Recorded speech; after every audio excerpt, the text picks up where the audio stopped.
কোনো ব্যাপারে প্রত্যাশিত ফল না পেলে আত্মহত্যার পথ বেছে নেওয়া কতটুকু যুক্তিসঙ্গত? কিন্তু আলহামদুলিল্লাহ আমার মাথায় এই চিন্তা আজ পর্যন্ত আসে নাই। ভাই, কোনো কিছু না পাইলে মনের দুঃখে অনেকে আত্মহত্যা করে, অথচ আত্মহত্যা করা কবিরা গুনাহ। ইমানদার কখনো আত্মহত্যা করতে পারে না, কারণ আত্মহত্যা মানুষ তখন করে যখন কোনো আশার আর আলো থাকে না, সকল রাস্তা থেকে নিরাশ হয়ে যায়, এবার আত্মহত্যা ছাড়া কোনো পথ খোলা নেই। ইমানদারের সকল পথ বন্ধ হয়ে গেলেও আল্লাহ রাব্বুল আলামিনের রহমতের দুয়ার খোলা থাকে কি থাকে না?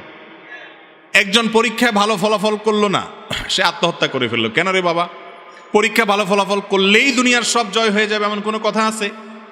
কত মানুষ পরীক্ষা ভালো ফলাফল করে কিচ্ছু করতে পারে নাই। সবর করতে হবে যে আমার যে ক্ষতি হলো এটাকে আমি খারাপ মনে করতেছি, অথচ সেটা আমার জন্য কল্যাণকর হতে পারে, কোরআনে আল্লাহ বলেছেন। বিধায় অপেক্ষা করতে হবে যে এরপরে কি আসে। কখনো নিরাশ হওয়া যাবে না। দেয়ালে পিঠ থেকে গেছে, আল্লাহ তাআলার রহমত আসবে, কিছু না আসলে মওত আসবে, মৃত্যুর পরে তো আমার জান্নাত আসবে। কিন্তু আত্মহত্যা করলে এটা কবিরা গুনাহ। আত্মহত্যাকারীর জানাজা এলাকার সম্ভ্রান্ত ব্যক্তিরা পড়বে না, সাধারণ লোকদেরকে দিয়ে পড়াবে, যাতে করে অন্যরা আত্মহত্যা না করে।